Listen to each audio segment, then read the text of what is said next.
ये UK PCS का unit 2 का लेक्चर नंबर 11th होगा। और इससे पहले मैं लेक्चर नंबर 1 2 3 4 5 6 7 8 9 10 अपलोड कर चुका हूँ। उन लेक्चर के अंदर हमने क्या क्या कवर किया है मैं बता देता हूँ आपको क्विकली। हमने earth and solar system cover किया है, हमने लैटिट्यूड्स एंड लॉन्गिट्यूड्स कवर किया है, और आज के लेक्चर में हम कवर करने के लिए जा रहे हैं rotation and revolution of the earth. ये दो लेक्चर एक साथ कवर करेंगे, और क्योंकि ये एक दूसरे से लिंक लेक्चर हैं, ये अलग अलग टॉपिक को कवर नहीं करेंगे, एक ही साथ कवर करेंगे। थोड़ा सा आज का लेक्चर बड़ा हो सकता है। तो सबसे पहले आपको कुछ डेट्स और कुछ मोमेंट्स के बारे में आपको पता होना चाहिए। तो सबसे पहले मैं आपको एक एनिमेशन की ओर ले चलता हूँ, और आप उस एनिमेशन को देखना कि हाँ देखिए, अब इस एनिमेशन को आप देखिए ज़रा। अगर आप इस एनिमेशन को देख पा रहे हो तो एक जो अर्थ है, अर्थ के दो मूवमेंट्स हो रहे हैं। एक मूवमेंट इस सन के चारों तरफ हो रहा है, ठीक है, एक मूवमेंट इस सन के चारों तरफ हो रहा है, और दूसरा मूवमेंट अर्थ अपनी एक्सेस पर रोटेट कर रही है। अर्थ अपनी एक्सेस पर कैसे रोटेट कर रही है जरा ये देखिए।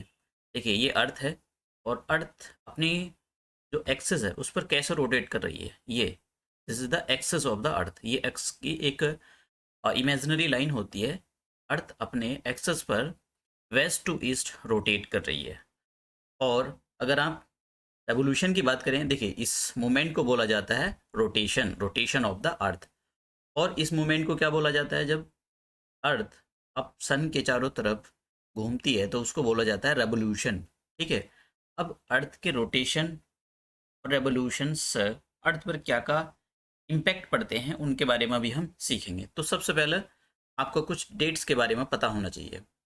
डेट्स कौन कौन सी देखिए, जैसे मैंने आपको पिछली क्लास में आपको कुछ लैटिट्यूड्स के बारे में बताया था। तो वो लैटिट्यूड्स कौन कौन सी थी? एक तो tropic of cancer, equator and tropic of Capricorn.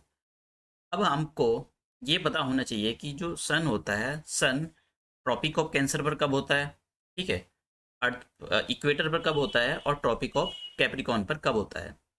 तो जब अर्थ ट्रॉपिक ऑफ कैंसर पर होगा तो ये वो डेट कौन सी होगी है? वो डेट होती है 21 जून। जी हाँ, 21 जून को अर्थ, देखिए 21 जून को, ये इस ग्लोब पर समझने की कोशिश करें कि 21 जून को, 21 जून को इस पॉइंट पर जहाँ मैंने ये अंडरलाइन किया है ट्रॉपिक ऑफ कैंसर है, यहाँ पर होता है। जब सन, ये देखिए बहुत इंपॉर्टेंट कॉन्सेप्ट है ये, जब सन 21 जून को इस लाइन पर ओवरहेड होगा, इस पर चमक रहा होगा, तो इसी लाइन पर, इसी के चारों तरफ सन की जो रे होंगी वो डायरेक्टली स्ट्राइक करेंगी, मतलब 90 डिग्री का एंगल बना रही होंगी। और इस पोर्शन के अंदर देखिए, इस पोर्शन के अंदर जिस यहाँ पर मैंने किया है, इस पोर्शन पर सन की जो रे डायरेक्ट आएंगी, मोस्टली 90 डिग्री का एंगल बना रही होगी, सबसे ज़्यादा गर्मी होगी यहाँ पर इस पोर्शन के अंदर। जब इस पोर्शन के अंदर सबसे ज़्यादा गर्मी होगी तो यहाँ पर टेम्परेचर और डेजर्ट भी मिलते हैं। अगर आपसे क्वेश्चन पूछा जाता है ट्रॉपिक ऑफ कैंसर और ट्रॉपिक ऑफ कैप्रिकॉर्न के पास डेजर्ट क्यों मिलते हैं, तो उसका वन ऑफ द रीज़न एक ये भी है। उसके बाद में सन की रे जैसी जैसी आर्कटिक की ओर जाती हैं, मतलब लो लैटिट्यूड्स और हाई लैटिट्यूड की ओर जाती हैं, इसका मतलब हो गया, देखिए लो लैटिट्यूड से मैं हाई लैटिट्यूड की ओर जा रहा हूँ, सेम एज इधर से। तो सन की रे जो उनका तिरछापन है वो ज़्यादा हो जाता है। अब देखिए ज़रा, इसको समझने की कोशिश करिए, इस डायग्राम से समझने की कोशिश करें। जैसे मैंने यहाँ पर बताया 21 जून को, जरा पोजीशन समझना कि 21 जून को कहाँ पर किस पोजीशन पर अर्थ होती है। देखिए जैसे ही मैं यहाँ पर स्टॉप करूँगा, इसको देखना। और इस डेट पर देखिए, इस पोजीशन पर, ये जो यहाँ पर अभी अर्थ आई थी, इस पोजीशन पर अर्थ, देखिए इस पोजीशन पर, ये जो आई थी इस पोजीशन पर अर्थ 21 जून को, इस पोजीशन पर 21 जून को होती है। अगर हम इस डायग्राम को देखिए, इस डायग्राम को इस डायग्राम की हेल्प से समझे, तो देखिए अर्थ जब इस पोजीशन पर होती है तो इस पोजीशन पर कब होगी, जब अर्थ, देखिए अर्थ का जो ये पार्ट है, ये ट्रॉपिक ऑफ कैंसर, ये पोर्शन मैं आपको इसके थ्रू बताने की कोशिश करता हूँ। देखिए ये जो पार्ट है ये वाला, ये ट्रॉपिक ऑफ कैंसर है। और 21 जून को अर्थ, जो 21 जून को सन की रे इस पर स्ट्राइक करती है। तो होता क्या है, होता ये है कि जब सन यहाँ पर 21 जून को होता है, तो जो नदर्न हेमिस्फीयर है, ये नदर्न हेमिस्फीयर है, नदर्न हेमिस्फीयर पर 6 मंथ तक सूरज छिपेगा नहीं कभी भी। मतलब इसका ये हुआ कि 6 मंथ तक, देखिए अगर इस पोर्शन को समझने की कोशिश करें फिर से, देखिए ये वाला जो पार्ट है ना अर्थ का, नदर्न हेमिस्फीयर पर आप जरा फोकस करें, नदर्न हेमिस्फीयर पर फोकस करें, इस पोजीशन पर जब आएगा, तो देखिए जब इस पोजीशन पर आया, तो ये वाला जो पार्ट है, ये पार्ट जब इस पोजीशन पर आएगा, तो ये पार्ट देखिए नदर्न हेमिस्फीयर पर फोकस करें, देखिए अब उसके जो लाइन है उसको फोकस करने की कोशिश करें। इसको मैं स्टॉप करता हूँ, एक सेकेंड।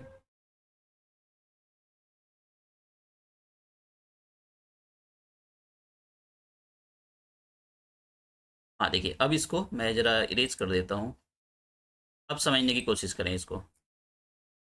देखिए ये 21 जून की पोजीशन है, ये जो पोजीशन है ये 21 जून की पोजीशन है, और अर्थ का ये पोर्शन बहुत ज़रूरी है, अर्थ का ये पोर्शन ये नदर्न हेमिस्फीयर है, और ये जो लाइन है, ये जो इधर के अर्थ के इधर की साइड में आपने देख रहे होंगे कि सन की रे प्रॉपर आ रही है, और इधर नाइट है, इधर पूरा इधर की इस पोर्शन की बात करें, अगर हम इस पोर्शन की बात करें, हम ये जो पोर्शन है यहाँ पर प्रॉपर देखिए, ये एक बीच में एक लाइन जा रही है, तो इधर पूरी रोशनी आ रही है यहाँ पर, लेकिन यहाँ पर रोशनी नहीं है, यहाँ पर डार्कनेस है।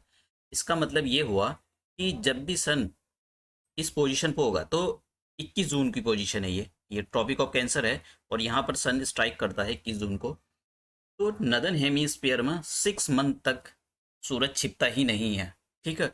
और इसी पोजीशन को बोला जाता है, इसी पोजीशन को बोला जाता है कि ये पोजीशन होगी हमारे पास समर सॉलिस्टाइस। समर सॉलिस्टाइस क्यों बोला जाता है, देखिए इसको इसी टाइम पर जब 21 जून को सन यहाँ पर स्ट्राइक करता है, यहाँ पर चमकता है, तो इस पोजीशन को नदर्न हेमिस्फीयर में बोला जाता है कि नदर्न हेमिस्फीयर में ये पोजीशन होगी समर सॉलिस्टाइस, और at the same time southern hemisphere में इसी पोजीशन को जब 21 जून को ट्रॉपिक ऑफ कैंसर पर होगा सन, तो इसी पोजीशन को बोला कि जो सदर्न हेमिस्फीयर में विंटर सॉलिस्टाइस होगा। विंटर सॉलिस्टाइस का मतलब सदर्न हेमिस्फीयर में विंटर होगी, सदर्न हेमिस्फीयर के अंदर 6 मंथ तक जो ये पोर्शन है, पोल जो है, पोल पर वहाँ पर सन दिखेगा ही नहीं, डार्कनेस रहेगी, और 21 जून को नदर्न हेमिस्फीयर पर पोल पर सूरज छिपेगा ही नहीं, ठीक है। तभी बोलते हैं कि ये जो 66 डिग्री लाइन है, 66 डिग्री लाइन पर अगर आप जाकर खड़े हो जाओ, तो आपको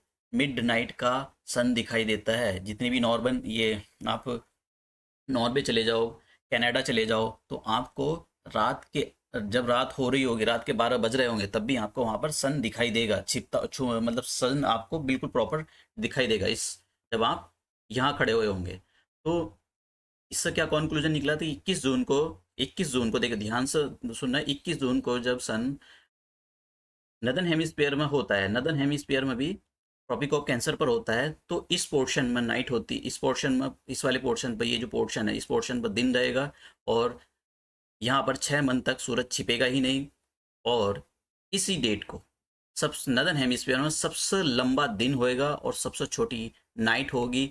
इसके अपोजिट डायरेक्शन में, अपोजिट डायरेक्शन का मतलब सदर्न हेमिस्फीयर में सन, ये सदर्न हेमिस्फीयर है, इस पर उगेगा ही नहीं, डार्कनेस रहेगी, और यहाँ पर सबसे लंबी रातें होंगी और सबसे छोटे दिन होंगे। दूसरी पोजीशन पर आ जाते हैं हम, दूसरी पोजीशन हम लेते हैं ये 22 दिसंबर वाली, अभी मैं इनके बारे में बात करूंगा। 22 दिसंबर को क्या होगा, मैंने ये सब नोट्स में दिया हुआ है। 22 दिसंबर को देखिए क्या होगा, 22 दिसंबर को ये होगा कि सदर्न ये जो नदर्न हेमिस्फीयर है, ये नदर्न हेमिस्फीयर सन से दूर चला जाएगा, और सदर्न हेमिस्फीयर सन के पास में आ जाएगा। आप अभी देखना, मैं आपको एनिमेशन दिखाने की कोशिश करता हूँ, उस एनिमेशन के थ्रू समझना। तो देखिए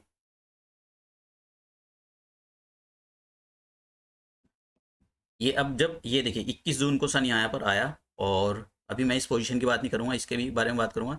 हाँ, यहाँ इस पोजीशन को देखे थे आप, ये कौन सी पोजीशन है, देखिए ये पोजीशन है 22 दिसंबर की पोजीशन।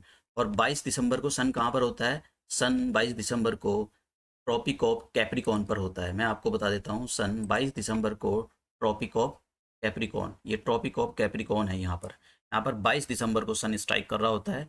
और आप क्लियरली देख सकते हो कि ये जो सदर्न हेमिस्फीयर है इस पर छः छः मंथ तक सन कभी छिपेगा ही नहीं, और इस पोर्शन पर नदर्न हेमिस्फीयर पर सन 6 मंथ तक कभी उगेगा ही नहीं। ठीक है, तो जब सदर्न ट्रॉपिक ऑफ कैप्रिकॉर्न पर होता है 22 दिसंबर को, डेट याद रखना बहुत जरूरी है, क्वेश्चन में डायरेक्ट एग्जाम में डायरेक्टली क्वेश्चन पूछे जाते हैं। तो इस पोजीशन को जब सन 22 दिसंबर को ट्रॉपिक ऑफ कैप्रिकॉर्न पर होता है तो इस पोजीशन को बोला जाता है कि ये विंटर सोलिस्टाइस होगी। देखिए इसी पोजीशन को विंटर सोलिस्टाइस बोला जाएगा। और सदर्न हेमिस्फीयर में, ये सदर्न हेमिस्फीयर में इस पोजीशन को बोला जाता है विंटर सोलिस्टाइस। विंटर सोलिस्टाइस इसलिए बोला जाता है क्योंकि देखो यहाँ पर विंटर, इसका जो विंटर सोलिस्टाइस नाम क्यों रखा गया है, इसलिए रखा गया है क्योंकि नदर्न हेमिस्फीयर में विंटर आ गई है, जबकि सदर्न हेमिस्फीयर में विंटर नहीं, सदर्न हेमिस्फीयर में समर आई हुई है। लेकिन कंपेरि इसका जो रेफरेंस पॉइंट लिया जाता है वो सदर्न हेमिस्फीयर लिया जाता है। सदर्न हेमिस्फीयर इसलिए लिया जाता है क्योंकि सदर्न हेमिस्फीयर में सबसे ज़्यादा लोग रहते हैं, तो विंटर आएंगी या समर आएगी उसका सबसे ज़्यादा असर पड़ता है नदर्न हेमिस्फीयर में। इसलिए इसके जो यहाँ पर देखिए, यहाँ पर विंटर आ गई नदर्न हेमिस्फीयर, इसको विंटर सोलिस्टाइस बोला जाता है। अगर मैं सदर्न हेमिस्फीयर की कंपैरिजन करूँ तो सदर्न हेमिस्फीयर के कंपैरिजन से मैं बोलूँगा जब सन 22 दिसंबर को यहाँ पर स्ट्राइक कर रहा होगा ट्रॉपिक ऑफ कैप्रिकॉर्न पर, तब मैं अगर मैं सदर्न हेमिस्फीयर का रेफरेंस लेता हूँ तब मैं इसको बोलूँगा कि ये जो पोजीशन होगी इस पोजीशन को आप बोल सकते हो कि ये समर सोलिस्टाइस होगी। लेकिन हम सदर्न हेमिस्फीयर का रेफरेंस नहीं लेते हैं, साइंटिस्ट सदर्न हेमिस्फीयर का रेफरेंस नहीं है, केवल नदर्न हेमिस्फीयर का लेते हैं। तो मैं आपको डेट दिखाता हूँ, देखिए ये डेट, इस डेट को आप यहाँ पर इसको समझने की कोशिश करें। ये इस टाइम सन जो है, सन यहाँ पर है, ये है यहाँ पर सन है, सॉरी ये है। तो इस पोर्शन पर जब सन होगा तो यहाँ पर नदर्न हेमिस्फीयर में डार्कनेस रहेगी। नदर्न हेमिस्फीयर में 22 दिसंबर को क्या होगा, सबसे लंबी रातें रहेंगी, सबसे लंबी रातें रहेंगी और सबसे छोटे दिन रहेंगे। सदर्न हेमिस्फीयर में क्या होगा, लॉन्गेस्ट डे होगा और शॉर्टेस्ट नाइट होगी। सदर्न हेमिस्फीयर में 22 दिसंबर के अंदर 6 मंथ तक सूरज कभी जो ट्रॉपिक इस पर भी मिडनाइट 66 डिग्री पर भी आपको सन आधी रात को दिखाई दे जाएगा, और इस पर यहाँ पर 6 मंथ तक सन कभी उगेगा ही नहीं। तो अभी आपको पता लगा।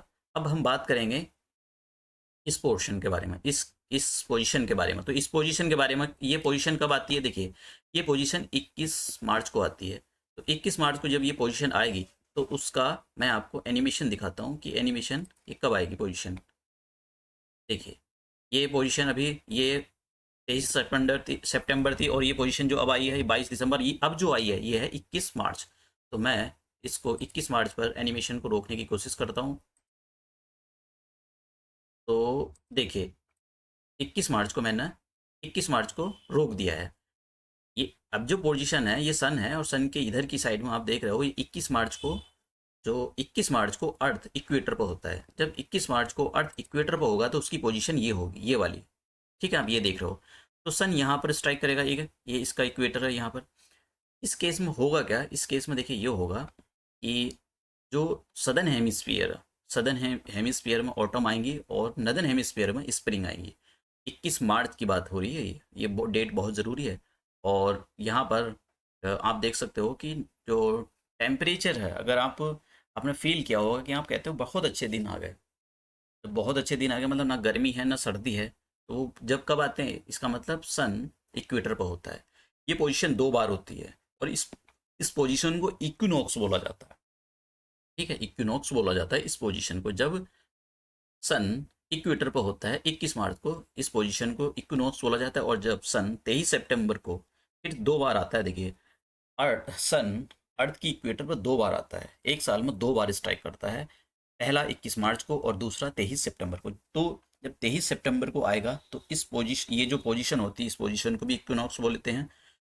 और 23 सितंबर को जब सन इक्वेटर पर होगा तो जो नदर्न हेमिस्फीयर है, नदर्न हेमिस्फीयर में बोलेंगे कि ऑटम आ गया, और सदर्न हेमिस्फीयर में बोलेंगे हम स्प्रिंग आ गया। तो ये बहुत ज़्यादा इंपॉर्टेंट है। अब मैं, आप एक बार एनिमेशन और एक बार देख लो। तो देखिए ये देखिए अभी, हाँ अभी एक सेकेंड, ये देखिए ये इसको, ये कौन सी पोजीशन है, ये 23 सितंबर है। तो 23 सितंबर की पोजीशन है ये। तो 23 सितंबर की जब सन अर्थ के इक्वेटर पर होता है तो वो 23 सितंबर को होता है, और उस पोजीशन को बोला जाता है दैट इज द इक्विनॉक्स। और देखिए अब ये 21 जून से चला था यहाँ पर सितंबर, और फिर देखिए अब अपडेट आ गई इसकी ये। तो आप इस एनिमेशन से देख सकते हो। अब मैंने यहाँ पर मैं आपको जो लिखा हुआ है उसके बारे में बता देता हूँ। एक और चीज़ जो मैं आपको बताना चाहता था, ये इस एनिमेशन के थ्रू ज़रा आप समझने की कोशिश करें। इस एनिमेशन के थ्रू ये बताया गया है कि देखिए ये अर्थ है, ये अर्थ है। जब अर्थ इस टाइम सीधी खड़ी हुई है, अपनी जो एक्सेस है टिल्टेड नहीं है उसकी एक्सेस। अगर हम इसकी बात करें तो ध्यान से देखना इसको। तो सन, ये देखिए ये इस टाइम अपनी, ये एक जो मैंने सीधी लाइन ड्रॉ की है, ये सन की एक्सेस है। अभी ये कोई एक्चुअल पोजीशन नहीं होती है सन, ये अर्थ की ये एक्चुअल पोजीशन नहीं है, ये इमेजिनरी पोजीशन है। अगर अर्थ ऐसी होती तो, अगर अर्थ ऐसी होती सीधी खड़ी हुई होती तो होता क्या है कि इस पोर्शन में देखिए, इस पोर्शन में हमेशा, मतलब हमेशा नहीं, मतलब यहाँ पर इक्वली डे होता है, ठीक है, इस पोर्शन में, और यहाँ पर इक्वली नाइट होती है। लेकिन ऐसा नहीं है, जो एक्चुअल पोजीशन है ऐसा नहीं है। देखो अगर आप यहाँ देखो, जब मैं आपको बता रहा था पीछे कि 6 मंथ वहाँ पर दिन होगा, 6 मंथ रात होगी, यहाँ पर इस केस में नहीं होता ये, ठीक है। अगर नहीं होता है तो अब मैं दूसरी पोजीशन बताता हूँ जब अर्थ टिल्टेड होती है। देखिए इसको समझने की कोशिश करें। देखिए अभी अर्थ बिल्कुल सीधी खड़ी हुई है, लेकिन ये पोजीशन नहीं है अर्थ की, ये तो अब अर्थ ऐसे झुकी हुई है, अर्थ ऐसे झुकी हुई है। मैं आपको फिर से बताने की कोशिश करता हूँ। अर्थ ऐसे झुकी हुई है, यानी अर्थ ऐसे झुकी हुई है एक्चुअल में। इसकी वजह से होता क्या है कि इसी की इस, ये जो अर्थ है ये टिल्टेड है, इस मतलब कितना 23.5 डिग्री एंगल पर झुकी हुई है ये, इस लाइन से, ये जो हॉरिजॉन्टल वर्टिकल लाइन देख रहा हूँ, इस वर्टिकल लाइन से 23.5 के एंगल पर झुकी हुई है, और प्लेन से, जो प्लेन होता है अर्थ का, उसको 66 डिग्री पर झुकी हुई है। इस झुकाव की वजह से, इस टिल्टेड अर्थ के ऐसे टिल्टेड होने की वजह से, जो नॉर्थ पोल है, नॉर्थ पोल पर 6 मंथ दिन होगा, और सदर्न पोल पर 6 मंथ रात होगी। फिर ये जब पोजीशन बदलती रहती है अर्थ की, मैं उसकी बात बता रहा हूँ। और फिर एक पोजीशन ऐसी आएगी कि नदर्न हेमिस्फेयर में 6 मंथ रात रहेगी और सदर्न हेमिस्फेयर में 6 मंथ दिन रहेगा। तो आप देख सकते हो टिल्टेड होने की वजह से, ये सब टिल्टेड होने की वजह से दिया हुआ है। तो अब मैं आपको ये बता देता हूँ। देखिए ये मैंने सब लिखा हुआ है इसके अंदर कि मैंने यहाँ पर लिख दिया 21 जून को सन कहाँ पर स्ट्राइक करता है, ट्रॉपिक ऑफ कैंसर पर होता है, जिसकी वजह से ज़्यादा sunlight tropic of cancer receive करती है और वहाँ पर ज़्यादा हीट होती है। ऐसा होने से क्या होगा कि जो नदर्न हेमिस्फीयर के अंदर 6 मंथ तक दिन ही रहेंगे। वहाँ पर नदर्न हेमिस्फीयर में कभी सूरज नहीं छिपता, और इसी डेट को सबसे लॉन्गेस्ट डे होगा, सबसे छोटा दिन होगा। तो लॉन्गेस्ट डे होता है और शॉर्टेस्ट नाइट होती है जब 21 जून को अर्थ जो सन होता है टॉपिक ऑफ कैंसर पर होता है। अब दूसरे दूसरी पोजीशन की बात करें, अगर सन 23 सितंबर और 21 मार्च को, 23 सितंबर और 21 मार्च को इक्वेटर पर होता है, इस केस में इस पोजीशन को क्या बोला जाता है, इक्विनोस। इक्विनोस। और जब क्या होता है, अगर मान लो 23 सितंबर को, मान लो 21 मार्च को, मैंने आपको ये पोजीशन बताई थी, 21 मार्च को जब सन इक्वेटर पर होगा तो नदर्न हेमिस्फीयर में स्प्रिंग आएगी और सदर्न हेमिस्फीयर में ऑटम आएगा। और जब 23 सितंबर को सन इक्वेटर पर होएगा तो नदर्न हेमिस्फीयर में ऑटम आएगी और सदर्न हेमिस्फीयर में स्प्रिंग आएगा। अब 22 दिसंबर के बारे में मैंने आपको बता दिया, तो ये अलग से मैंने लिख दिया था यहाँ पर। अब जरा आप जो क्वेश्चन, मतलब देखिए इनमें से क्वेश्चन पूछे जाते हैं। अब जरा ये बताएं कि जो रोटेशन की वजह से डे नाइट होते हैं, ये बहुत इंपॉर्टेंट क्वेश्चन। अगर अर्थ रोटेट करना बंद कर दे तो आधे हिस्से पर नाइट ही रहेगी हमेशा, हमेशा के लिए, और आधे हिस्से पर अर्थ के दिन रहेगा हमेशा के लिए, अगर अर्थ रोटेट करना बंद कर दे। क्वेश्चन ऐसे घुमा फिरा कर पूछे जाते हैं जब पीसीएस के अंदर। अब वो बच्चों वाले क्वेश्चन नहीं पूछे जाते। आपसे पूछेगा कि रोटेशन की वजह से डे एंड नाइट्स होते हैं अर्थ पर, ठीक है। रेवोल्यूशन की वजह से क्या होता है, रेवोल्यूशन की वजह से सीजन आते हैं। जैसे क्या आ गया, गर्मी आ गई, सर्दी आ गई, ऑटम आ गया, स्प्रिंग आ गया। तो ये किसकी वजह से आते हैं, रेवोल्यूशन। अर्थ सन के चारों तरफ जो घूम रही है, अर्थ सन के चारों तरफ जो घूम रही है, ठीक है, अर्थ जो सन के चारों तरफ घूम रही है, इस घूमने की ही वजह से अर्थ पर सीजन में चेंज आता है, सीजन आते हैं, ठीक है। तो ये हमारा आज का लेक्चर था। आप, मैंने ये सब यहाँ नोट्स डाल दिए, तो आप इसको देख सकते हो। इसको लिखना है बस, छोटी सी क्रिप्स नोट्स बनाए आप। ये डायग्राम जरूर बनाना है एग्जाम का, मतलब लिखने के लिए तो नहीं आएगा, प्री के अंदर लिखने के लिए नहीं आएगा, पर आपको ये डेट पता होनी चाहिए। मैंने पूरी कोशिश की है आपको ये समझाने की। और मैंने काफ़ी कोशिश की कि आपको ये सब चीज़ें, क्योंकि ये काफ़ी कंफ्यूजिंग वाला मैटर चलता रहता है। तो आज हमने रोटेशन और रेवोल्यूशन कंप्लीट कर लिया है। नेक्स्ट क्लास में मिलते हैं नए लेक्चर के साथ। Thank you.